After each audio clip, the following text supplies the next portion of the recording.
Dünya malı üstündə narahatçılıq yaratsın. Bu dünya malı söhbəti deyildi. Fatimə Zəhra haqqını, bəli, haqqını tələb eləyirdi. Burada söhbət haqdan gedir. Atadan qalmış yadigarı ki, onu tələb eləyirdi. Və tələb elədiyi haqqını geri vermədilər. Orada bir incidildi. Həyat yoldaşı, əmsi oğlu, can sirdaşı Həzrət Əlini incitdilər. Onun haqqını əlindən aldılar. Hələ Həzrət Peyğəmbər salavatullah yuyulmamış, kəfənlənməmiş, dəfn olunmamış məlum hadisələrə görə ki, biz ona toxunmaq istəmirəm. O zamandan ki, ümmət zaman-zaman parçalandı, Həzrət Əlinin haqqı əldən getdi.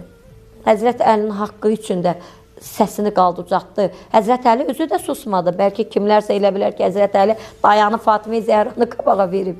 Yox, Həzrət Əli əleyhissalam da öz haqqını istədi, tələb elədi. Amma onlara kim də əhəmiyyət verir?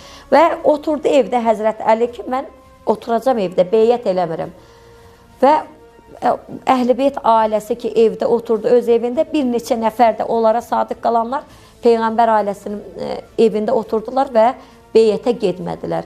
Və bunların da bütün ətraf məntəqələrdən, şəhərlərdən, Məkkədən, Mədinədən Əbu Bəkirə beyyət alınmışdı, amma Həzrət Əli, xanım Fatimə Zəhra və bir neçə nəfər beyyət eləməmişdi. Evlərinə ordu göndərdilər, hücum çəkdilər. Yaxşı, bunlar deyirlər ki, istəmirik, beyyət eləmirik. Yəni, bunlar əgər beyyət eləsələr, Həzrət Əli beyyət eləsə, bu deməkdir ki, Qədrxumu danır. Yəni, Qədrxum hadisələr olmayıb. Peyğəmbər salavatullahın Qədrxum çölündə vəhy alması, Həzrət Əlinin canişinin seçilməsi hadisəsi olmayıbdır. Bu, o deməkdir ki, olmayıb. Buna görə Həzrət Əli əleyhissalam, xanım Fatimə Zəhra beyyət eləmədi. Səbəblərdən biri bu idi. Və eyni zamanda Əhl-i-Beyt ailəsinə sadiq qalanlar da Qədrxum hadisəsini görənlərdən və o günü Həzrət Əliyə beyyət edənlərdən oldu və Peyğəmbər salavatullahın xəbərinə sadiq qalanlardan oldu ki, Allahdan gəlmişdi. Həzrət Əli seçilmişdi, düzdürmü?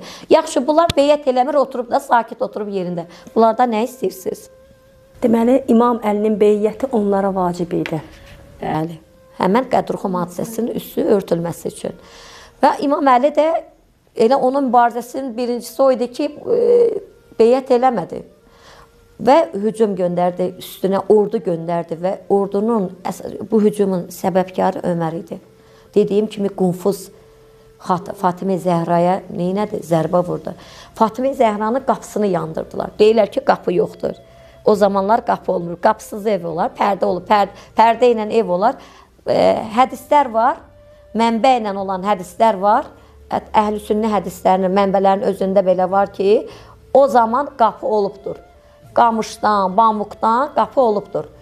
Fatimə Zəhran qapının arxasında qalır ki, qapıya ki, yaxınlaşsın, qapını açsınlar ki, qışqırırlar, biz evi yandıracağıq, od vuracağıq. Fatimə Zəhra qapıya yaxınlaşanda qapını itələyirlər və qapının arxasında qalır və qapının mismarı Fatimə Zəhranın sinəsinə batır.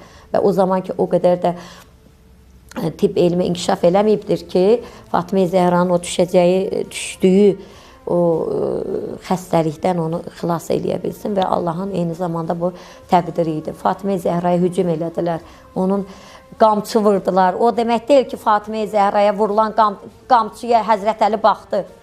Bəzilər deyir, bəyəm Həzrət Əli həyat yoldaşı deyildi, niyə durub baxırdı? Yox, Həzrət Əli dayanmadı.